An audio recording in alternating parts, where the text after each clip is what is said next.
I'm Guru Subramanian Swaminathan. Hello everyone, welcome back to the Listening Platform.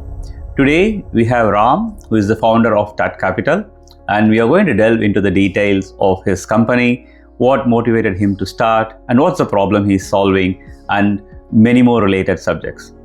Thank you, Ram, for joining us to the Listening Platform. Thank you, Guru. Thank you for having me. I'm looking forward to converse with you today. Thank you, Ram. Can you please introduce yourself, please? Sure. Look, I'm an immigrant. Arrived in Australia in 2004. Okay. I went to Macquarie University, studied international business and cross-cultural communication masters. Okay. And then basically pursued a career in capital markets and investment banking for the past 2.5 decades. Okay. So I've been in financial services since 2004. Okay. But originally I migrated from India, southern part of India. I did my schooling through a very reputed spiritual school founded by my spiritual guru, Sri Satya Sai Baba. I studied in his ashram, so to speak. You can call it a ashram or a hermitage. I was in boarding school, so grew up in boarding schools for good part of my upbringing, and ended up being an independent young international student in the country for my early part of my life. And then later part of my good part of my decade of working in various banks, I decided to turn into an entrepreneur. And I started Tat Capital, which is the firm that I currently run, and I own the company. Okay. I started this business in 2013, and now it's been 13 years. 13 years. Since I've been running the business. Amazing. Thanks for that introduction. Thank you. What problem you saw at that point in time in 2013, which Tat Capital is solving now? Okay, great question. So, to give you a bit of a background and to explain what problem I have actually seen, let me tell you a little bit about what I actually do. Yeah. Okay. So, as I said in my earlier conversations, I come from financial services. Correct. And more specifically, I come from corporate finance. Mm-hmm. And as some of the listeners may or may not be aware of what corporate finance is, I will try and simplify it. Corporate finance is nothing but managing the financial matters of a corporation, right? Typically, when an individual needs financial advice, they either go to their wealth managers or financial advisors, or they tend to look up to their accountants. Correct. Or they tend to go to their local bank and speak to the business managers or the branch managers to provide financial advice. So if you take the same scenario into a typical commercial enterprises, depending on the stages of their growth, they get different styles of advice provided by financial institutions and other service providers in the market, right? And the specific segment where people like us play a role is what we call as mid-market enterprises. Okay. So typically companies who I provide advice are those companies whose enterprise valuations tend to be between 50 million Australian dollars and less than 500 million Australian dollars. So this definition of mid-market changes from country to country. Okay. So in Australia, we call the mid-market investment banks. Okay. And that is where bulk of my work experience actually has come from. Okay. So prior to starting Tat Capital, I was part of many of these broking businesses and banks and financial services companies, specifically servicing this band of companies. Okay. And later on, and during the process, being an investment banker, one of my primary goals was to help companies secure long-term capital, whether it is in the form of equity or in the form of debt. Okay. And that could be possible through a capital raise, or could be possible through an acquisition finance in the form of a debt, or it could be an M&A transaction, or it could be a joint venture, licensing agreements, whatnot. So that's what I've done for good part of my professional career, so to speak. And during that process, I have discovered a bunch of, so to speak, gaps in the capital markets. All right. Which led me to think about turning into an entrepreneur. And having said that, I've always grew up in the family of businesses. Okay. So my extended family always had run many businesses in my hometown. Okay. So there is the enthusiasm to turn into an entrepreneur was there somewhere in my DNA. Okay. But I never had a reason to turn into one. And the reasons I found, which actually prompted me to turn into an entrepreneur in Australia, was basically around three major philosophies, so to speak. And these 3 pointers primarily became my true North Star or the guiding force. One is a product gap which I found in my industry. Okay.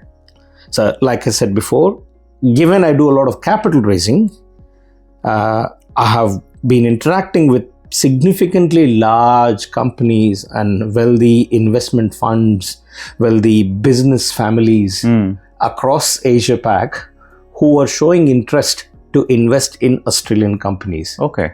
During my broking career. Okay. So part of that, I would typically talk to large Malaysian enterprises, large Singaporean enterprises, large Chinese enterprises, large Indian enterprises, large Japanese companies who may be interested in Australian iron ore, who may be interested in oil and gas, who may be interested in Australian commodities, who may be interested in Australian leather, or who may be interested in Australian beer. Okay. So the industries were wide and the needs were even wider. Okay. So, and one thing that Australia has a significant advantage is Australia has always been seen as a greatest supplier of many of the raw materials that globe has ever consumed. Okay. Let it be iron ore, which is one of the longest mining and iron ore. Biggest exporter in the world. Yep. Australian coal, mainly coking coal, which is an important product in making steel. Okay. Which is a big export from Australia. I've done a lot of work in coal and iron ore in my life. Okay. And gold. Australia is one of the largest gold producers in the world. Some of the biggest gold mining companies are from Australia.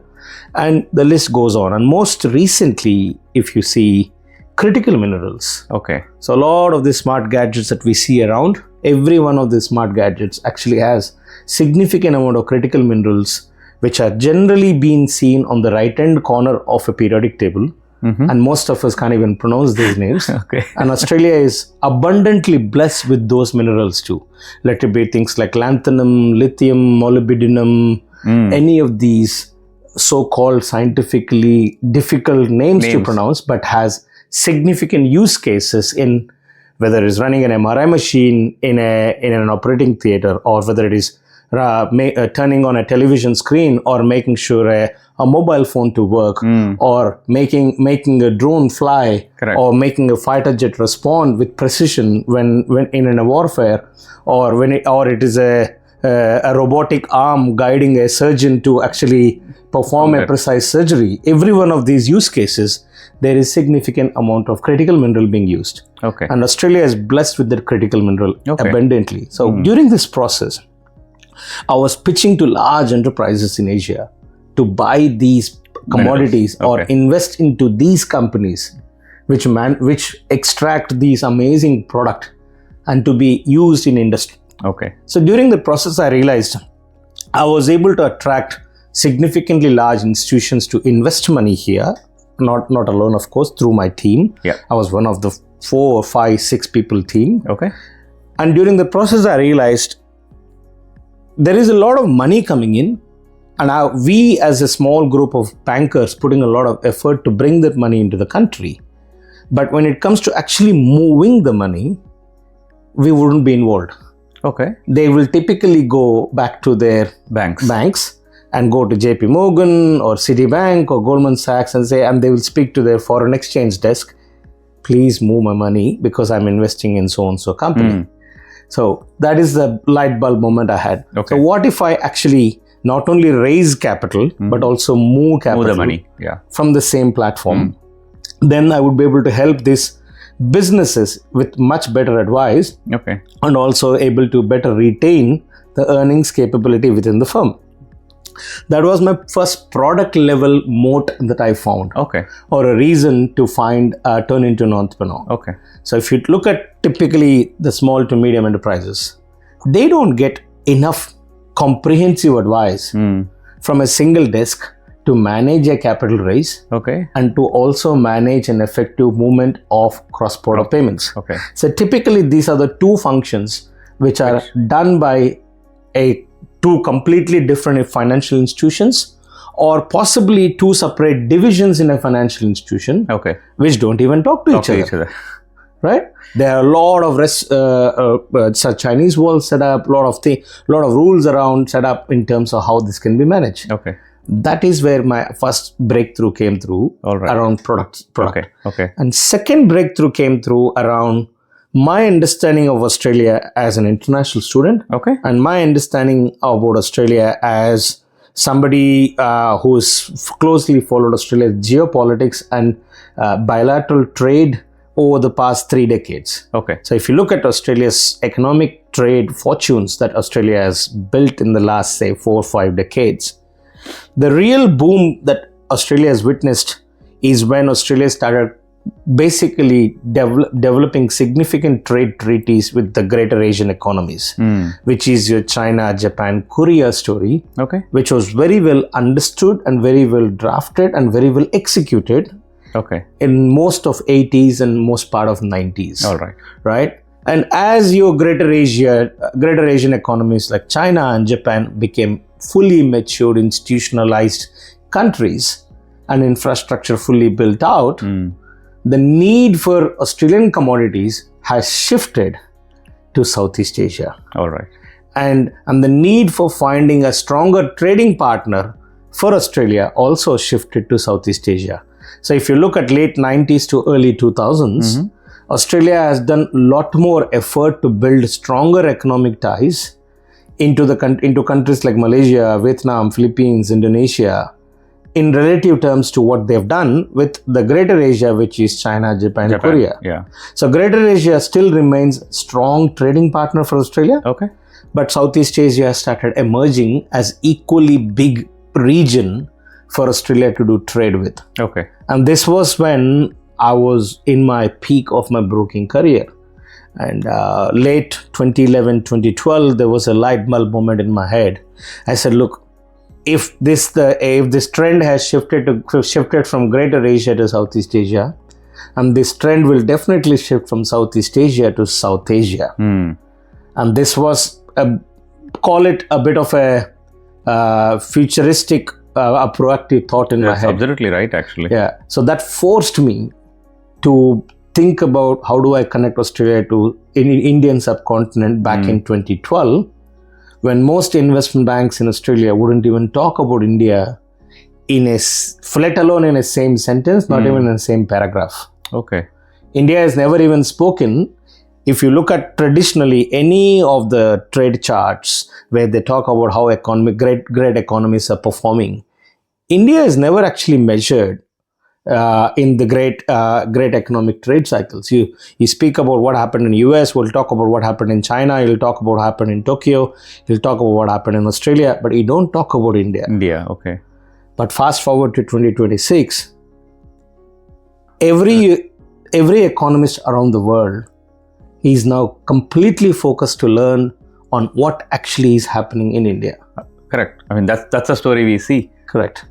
So this was my second biggest moat, or a reason which forced me to look at turning into an entrepreneur. So a product level moat, which was based on corporate finance and cross-border payments, and a regional moat between Australia and South Asia. And then came the third. And third is probably the most powerful moat, which came from within. I grew up I basically come from two different worlds. So for first half of my academic learning came from a very strongly value-driven, value-focused schools and value-focused academic institutions, where there was a significant emphasis on human values blended with corporate values. So we speak about right conduct and doing the right thing both simultaneously. We speak about selfless love and we speak about empathy in same language. We speak about truthful and we also speak about being careful how you behave in workplaces, and being respectful in workplaces, all in same languages. So my world was divided between learning to be grounded and also to be transparent and pay respect to the systems around you. So I come from, the way I define is, if Australia has taught me modernization, standardization, by benchmarking quality, India and my college in India has taught me ability to stay grounded, ability to stay humble, ability to stay, ability to walk, turn within for finding that enthusiasm. Okay. So because of these worlds that I grew up with, and through this process of being a stockbroker in the country, I had a great fascination for this movie called Wall Street, the original one. Okay. In that movie, there's a guy called Gordon Gekko who speaks about a famous dialogue called "Greed is good." Okay. So greed is a single biggest emotion every financial institution runs on. I mean, for that matter, the entire human race is built on an emotion called greed. Okay. If we don't believe that we actually going to have a better life tomorrow, we don't have a reason to wake up. That is nothing but greed. Okay. Right? If we don't believe that someday I'll upgrade my Toyota into a Mercedes-Benz, or if I don't believe that I will move from a one-bedroom apartment to a palatial house, we don't actually aspire to be successful. That is just a human nature. Yeah. Right? So that greed is good as an emotion is a single biggest emotion every financial institution and every investment banker is being forced to live with all through their careers. We all like to see the stocks we invest only to be go up. We never want them to be going down as a red. So which means we all chase greed. Yeah.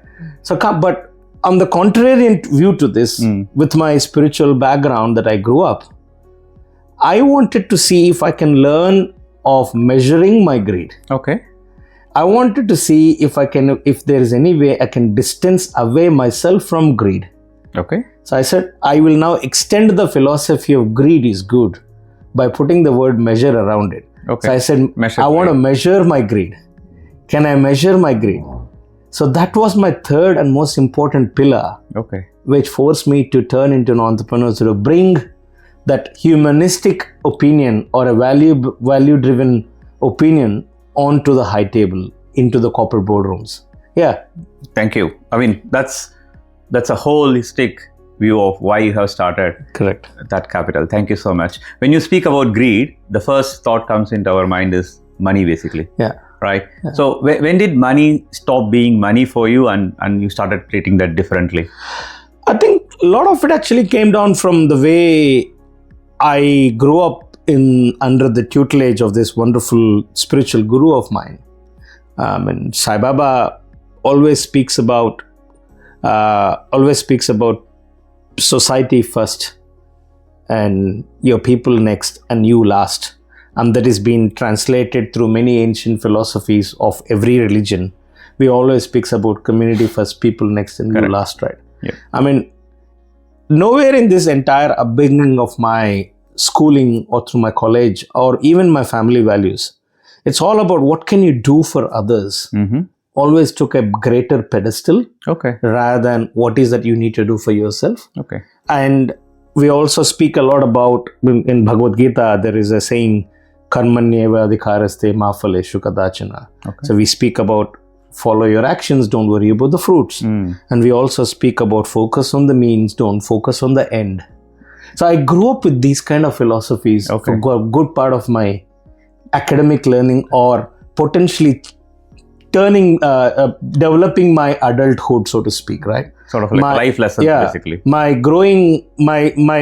growth as a young teenager to become a full-grown adult was learning to live with these kind of philosophies. So that basically had a lot of impact, where saying, if I don't chase money, but if I chase the underlying glory which money should actually build for society, then I don't need to go after money. Okay. For me, wealth or money was always a byproduct. Okay.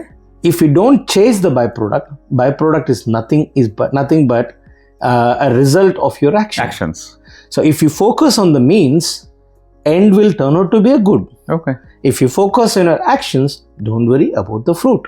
Okay. So if Comes automatically. Yeah, if you prepare well for an exam, invariably you will do well at the exams. But problem is the human mind is not always trained that way because of the environment that we grow up. We always look at the outcomes, like Correct. the result. Correct. For me, the process is a lot more important than the outcome. Okay. But that doesn't mean outcome is not important. Okay. Outcome is what defines us. But what I'm trying to tell is, if your process is good, outcome ought to be good. Okay. Right? So that's my philosophy of life. So that's why money has never been an important driver of success. Okay. So again, I'll give you a classic example. If money was the only definition of success, Okay. given my 11 years as an investment banker, Correct. and by the time I turned 29, I already had an opportunity to work with more than 75 listed companies on Australian Stock Exchange. Okay. I interacted with more than 350 to 400 board members of diverse backgrounds building amazing companies. And I already had more than 7 to 10 of Australia's most reputed brands on my resume. Okay. As my work experience, let it be right from Commonwealth Bank to Australian Stock Exchange to Perpetual to Accenture, you name it. I collected all those logos. There was no reason for me to go through this hard work of building another logo or turning into an entrepreneur. But the reason I turned into an entrepreneur is because my goals were very clear. Okay. And if you go back and looked at what I said, Purpose. in my 3 reasons, wealth was never defined as a reason. Absolutely. You had a purpose. Yeah. My purpose was to create a product which was different. My purpose was to connect the regions which never came together. My purpose was to share the wealth so that I can be less greedy than what I am today, what I was before. Okay. So I was never defined by wealth. Okay. Yeah. That's great. Thank you so much on Thank that. And I think when I was searching for you, there is a specific quote which came across in your profile. This about Tatvamasi. What does it mean to you? Look, again, bit of philosophy here, but I'll try and keep the philosophy as simple as possible. Please.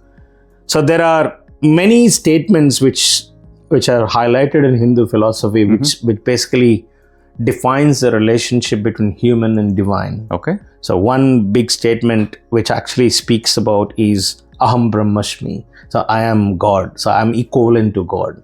When somebody says Aham Brahmashmi, it's basically he or she speaks with the same level of ego that I am as good as God. God.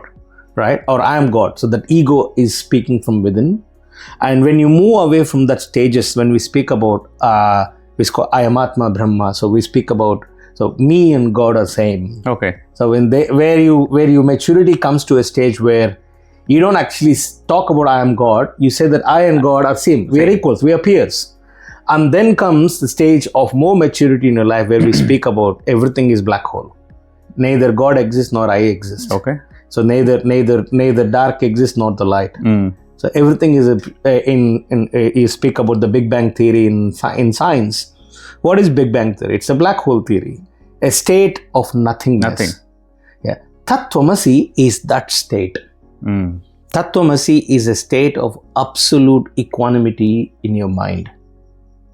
Okay. A state where nothing moves, a state where nothing matters, a state where you are nothing but a witness to the mega drama that is unfolding in front of you. Okay. Yeah. In Hindu philosophy speaks about this philosophy is you are nothing but a puppet controlled by a puppeteer sitting behind the scene.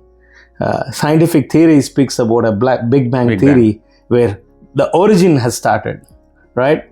So basically, when I went through this naming convention for my own business, why was I inspired from Tatvamasi so much? Yeah.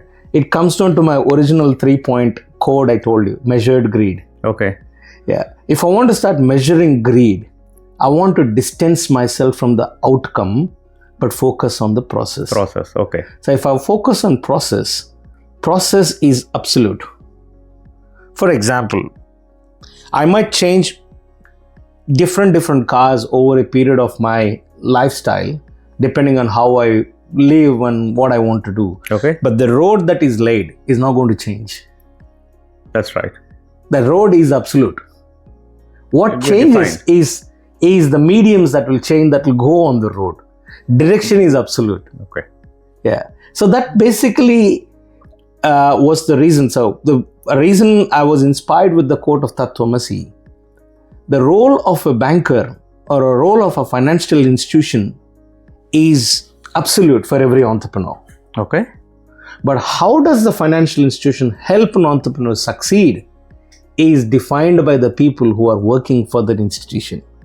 That's correct. So if I can inspire a bunch of youngsters, or if I can create a culture of stakeholders around me who are working with a cause to uplift the life of an entrepreneur, to help an entrepreneur to live and grow with purpose in mind, that's is a state of absoluteness for me. Okay. A state where I'm not attached to an outcome, but that doesn't mean there's no money in it. Correct. Everybody needs wealth. Every commercial enterprise need to be profit driven. Otherwise, you have no growth, right? Correct. But ultimately, what I'm talking about is a state where you're not shaken by the outcome. Okay. You are witnessing an outcome and you're readjusting yourself to be still evolve with the outcome rather than punish yourself or the outcome itself. Got it. That is Tatvamasi. Yeah. So does this become a better deal? Like apart from when you make a deal, so one metric is the profit for all commercial institutions, right? So does this become one of the metric when you make a deal? I don't sit and monitor a deal by deal profit with any individual or an enterprise that I work with. Okay. I look at every conversation with every entrepreneur, every organization as a partnership for a long period of time. Okay. So if you take a sporting analogy, I'm a massive fan of Test cricket. Okay. Like being an Indian, cricket is a sport of choice to me.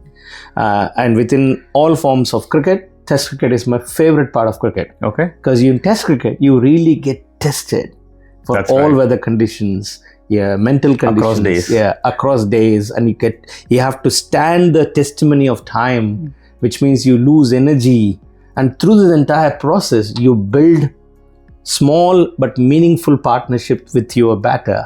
Okay. On the ground. And that's partnership between your team, whether somebody who is fielding team or the batters who are playing, there is significant amount of confidence of staying in the zone. Okay. Every moment you got to breathe whilst you're focusing on a bigger goal to achieve. Okay. Right? So it's not just profit. Correct. Yeah. Correct. So that in this case, deal making is not about making a quick run and just get out and sit in the camp, but here is to how to build meaningful partnerships to actually get the desired outcome. Okay. So for me, business is no different. Okay. Like I said, wealth is going to follow you if you do the right thing. I mean, you're focusing more on the process than the outcome. Correct. And I want to make sure stakeholder wins. So my entire conversation also evolves around taking conversation away from a shareholder-driven outcomes to a stakeholder-driven outcomes. Okay. If I can teach an entrepreneur to say, hey, don't just look after, say, 10 shareholders who actually funded you, but look after the 100 stakeholders who helped you build your supply chain. If you can manage your 100 stakeholders efficiently, then you're there. Don't worry about the 10 shareholders because those guys will be automatically looked after. Correct. But if you only focus on these 10 at the cost of these 100, one day or other, something is bound to fail. Yeah. See, this is something unique in the business world, right? Yeah. The philosophy in which you're running your own company and how you are handling your client. Is it very lonely out there? Lonely is, I wouldn't say lonely, but every differentiated thought brings its own challenges. Okay. And every challenge finds its new friends, right? So I mean, amongst the world of animals, I'm a massive fan of elephant. Okay. Why do I like elephant more than somebody like a lion or a tiger who's more courageous and more brave? I believe elephant is the most intelligent animal which can create its own path. And the moment it lays its path, all other animals actually walk on the same path. Okay. So I also believe that I have similar mindset to an elephant. Okay. So I want to be as intelligent, but as caring, and as brave to walk the path which is uncharted. Okay. So I'd never believed in doing the things that everybody has ever done. Okay. I've always done things differently, and today is no different. A classic example, I was in my peak career when I was 29. I already had more than $1 billion of capital raising transactions as my track record. Okay. I've done 6 IPOs. I've done 5 large M&A transactions. I've funded more than 75 companies in a small team. For an immigrant who's only 10 years in the country, that was one hell of a track record. And to move away from that and to have a newly married life in the country where my wife was only 2 years old in the country. Okay. I had a 1-bedroom apartment and a small car. I had every reason to go and apply to the largest banks like Macquarie or JP Morgan. Correct. And immediately potentially get $250,000 of a salary. I said, no, I've learned enough. And I found an opportunity. I'm going to give up everything. And I convinced my young wife back then, say, hey, let's do this different take path. a breather. Let me take a path which is less started. Okay. And 13 years later, I haven't given up yet. That's really great, actually, right? Yeah. So what has this 13 years or being in Australia has taught you, and or how Ram as a person has grown up as an entrepreneur? As an entrepreneur. Oh, significant, right? I mean, entrepreneurship has got many scars. Nobody can see the scars until you live like one, right? Correct. But at the same time, entrepreneurship has amazing roses. Yeah, I mean, if you want to hold a rose plant in your hand, you need to be aware that there are thorns around it, right? Correct. So, look, I've seen the best of highs in my life and best of lows in my life. I've experienced near bankrupt scenarios at least 3 different occasions in the last 13 years. Okay. We started as 3 founders in the business. Okay. Who initially started this vision, but unfortunately both my co-founders left the business because they found significant passion in another industry. Okay. Where they are absolutely thriving today. Okay. And between the 3 of us, we still have a lot of common portfolio of companies that we invested together. Okay. We've mentored together, and we still hang out together. We still meet at social parties. Okay. So that was a wonderful gift because of the qualities that we imbibed in ourselves as founders. Okay. We never hated each other when we left as founders. Okay. We exited amicably and we remained as friends. Okay. So that was a great That's a great story. Story, really. I mean, we never hear about founders going away in a very amicable way, actually. Yeah. And we still invest together. Not just amicably, but we've come back and again invested in a bunch of companies together. That's a great trust. Correct. Yeah. Correct. Okay. Which means we never had issues when we parted ways on the changes in our interests or our entrepreneurial interests. Okay. So we respected each other professionally, and we also had significant amount of affection to each other, saying that we'll remain as good friends. Yeah. Similarly, every journey more recently, I was almost bankrupt. Luckily, it took me about 28 months to fight this bankruptcy in my own professional life, and something that I never experienced as a young immigrant in the country. Within a short span of 5 days, I had 2 different licenses from 2 different institutions. One of the company got acquired by a larger company, and the larger company wouldn't want anybody else to use their license, so they turned off our license within 5 business days. Oh, okay. And I had more than 900 of my clients on this license. Okay. Paying money to more than 37,000 suppliers globally. So it's a big system I built with them. Okay. I lost this access to the system overnight in less than 5 days. Oh my God. And exactly on the 5th day, as I was going through this, I was almost about to experience a personal tragedy where my wife was about to be, so she was pregnant and she was in her first trimester, And we just heard, my wife just tells me that I am bleeding quite early and we may have to run to the hospital. So as I was getting served a notice by this institution that my license is terminated, I was holding my wife, walking to Westmead Emergency, praying to good lords that we are not having a miscarriage and we are not losing a child. So it's two different emotions happening simultaneously. And as I was dealing with it, the following day, my second license, which I had as a backup, that company went bankrupt within the same week. So all happened in less than 7 days. An institution which I have built brick by brick in the last 12 years suddenly vanished. Okay. So I had to regroup, and that is when every philosophy that I spoke about was tested. Yeah. Very testing time, really. Testing time. So what did I do? First thing I did, I called all my key clients. Okay. I assured them to trust me to come back on my feet within 14 days. Okay. And I said, if I can't come up in 14 days, you're free to go. And every one of them said, Ram, take 3 months. Don't worry about 14 days. Okay. They've given me time to breathe. And then I found newfound enthusiasm. I found new infrastructure partners and started rebuilding the business once again. Okay. Back in 2024.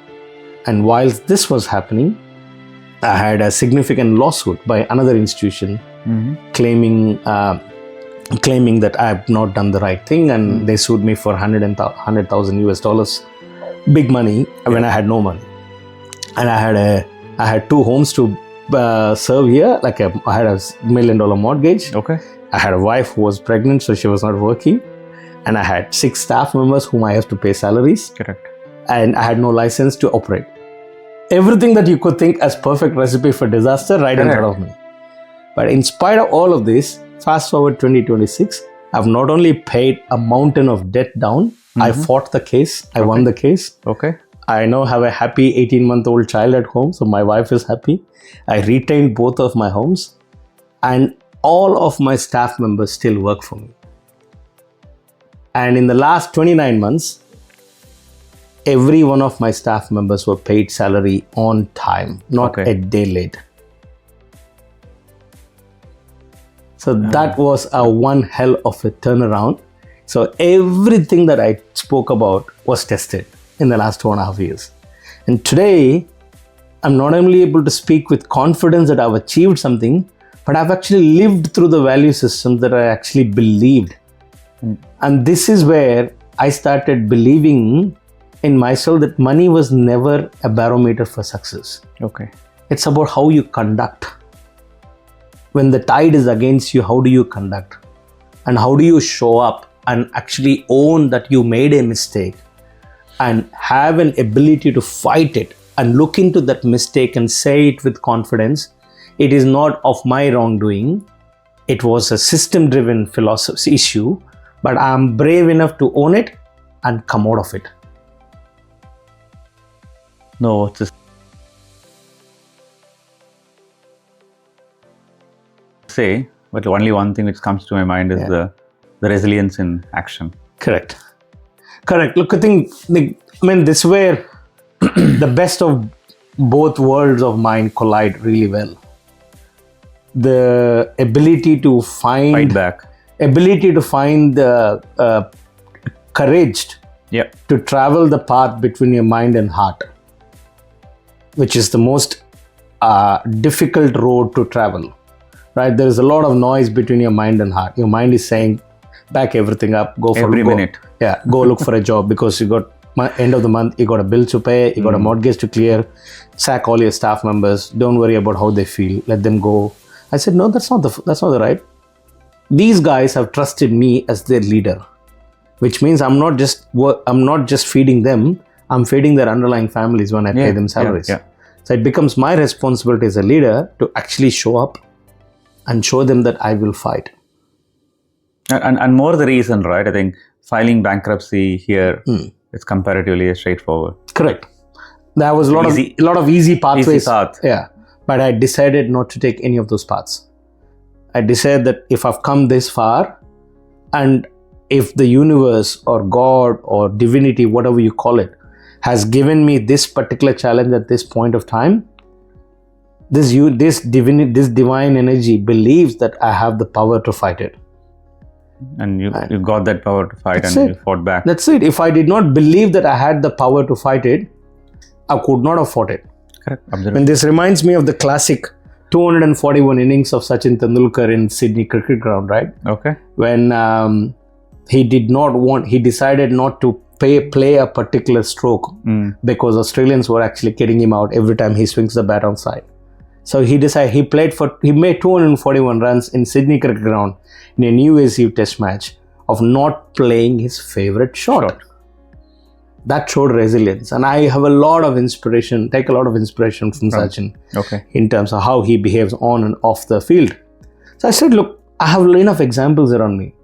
Corporate examples, human examples, personal examples, and athletic examples when I look at the lives of people like Sachin, Virat, or Rohit, or any of these guys.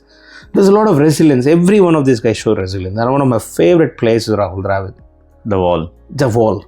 Yeah. Or Cheteshwar Pujara. When I speak to these guys, like I still remember that Cheteshwar Pujara innings in Brisbane, I think, most recently when we won the Gaba match. Yeah. He took more than 20 blows on his body. But he would just stand tall, keep defending. Okay. He would put his entire... So this is an inspiration for me, right? And army stories, every one of these, right? This is how, my life was nothing but dig deep, find energy. I firmly believe that there's nothing wrong that I have done to anybody. I have not cheated anybody. I have not done any wrong to my clients. It was just a system issue. I can regroup, and then stand, and most importantly, stay in the ring. Don't walk away. The moment you step out of the ring, everything collapses. Yeah. But the longer you stay there and take the punches, you will find energy to hit back. Got it. Yeah. I can say it is a great story, but you have lived through it. Yeah, it's an amazing story. So where does Tat Capital becoming now in the next few years? Look, after this hiatus, it's been an absolute rockstar journey for me in the last 7 months of rebuilding the brand. I've held the company together for the last 2.5 years. Okay. And today it's now rebuilding it. And I'm very proud to say, in spite of all these issues, neither I lost a client, nor I actually decommissioned a product, nor I have paid my staff salaries even a day late. Okay. I've done everything at the cost of potentially not paying myself, which every entrepreneur does. You're always last. Yeah. But today, all cylinders are firing. Good luck to you. Yeah, I'm now building some amazing product. I'm actually in the midst of all of this. I'm building my 4th product for the company. Okay. So not just one, not two. We have a working capital product, which is our 3rd product. And we are now just about to get into asset management. Okay. Yeah. Good luck to you. One last question, not about Tat Capital, but you're also a steering committee member of Australia-India Youth Dialogue. Yes. So how did it happen, and what's happening there? Very quickly. Australia-India Youth Dialogue is a large purpose-built think tank to help youngsters from both Australia and India to have their voices being heard by the decision makers and nation builders. So it was built on the similar lines of a Lowy Institute or a Observer Researcher Foundation. So similar kind of philosophies to make sure the voice of the youth is heard in the parliaments of both the countries. So we basically are a collective of youngsters every year who come together in a small cohorts of 15 representatives from both the countries. So AIYD, as it has been called as, takes only 15 people from Australia, 15 people from India every year. And we come together, we discuss all things that will help Australia and India to come closer. We speak about people-to-people ties. We speak about capacity building. We speak about potentially providing guidance to the governments of both the countries on what is the voice or what is the youth of the nations thinking about building these countries together. So I was fortunate enough to be an AIYD delegate in 2019. as one of their delegates representing Australia. Okay. So obviously there was a very prestigious call. Absolutely. And I was fairly fortunate to have been called to represent Australia as the chosen 15 for that year. And and since then I have enjoyed working through that. and enjoyed working with the glorified alumni of AIYD, and AIYD has more than 370 plus alumni who have gone through the dialogue of significant reputation and significant change making ability across both the countries. We have more than 30 plus federal government ministers, MPs, of who actually are in current parliament house across both the countries or in previous parliaments. So we have people of significant influence who are AIYD delegates. And we have government agencies, professionals working. We have politicians working in the dialogue. We have scientists, we have dancers, we have swimmers, we have cricketers, we have bankers. It's a real collective force of people from all walks of life coming together on building Australia-India closer. That's a great organization actually, right? Yeah, it's a fabulous organization. There's a lot of momentum happening there now. Correct. So, and every year, obviously, an organization which is a not-for-profit in this nature requires a bit of a leadership to organize and manage the dialogue. So, I have been called to get on the steering committee as one of the committee members for the next 3 years to run this dialogue. So, yeah, this year is my first year as a steering committee member, and looking forward to hosting the AIYD 2026 in Brisbane and Perth in July next year. In a couple of months. That's great. Wish you all the best. Thank you. Thank you for doing this podcast. Thank you. And I'm really like a lot of goosebump moments. A lot of inspiration which I could take from this. I'm sure our audience also will take a lot of inspiration from you. Thank you for doing this. Thank you. Thank you everyone. And that's a wrap from Ram today. We'll connect again.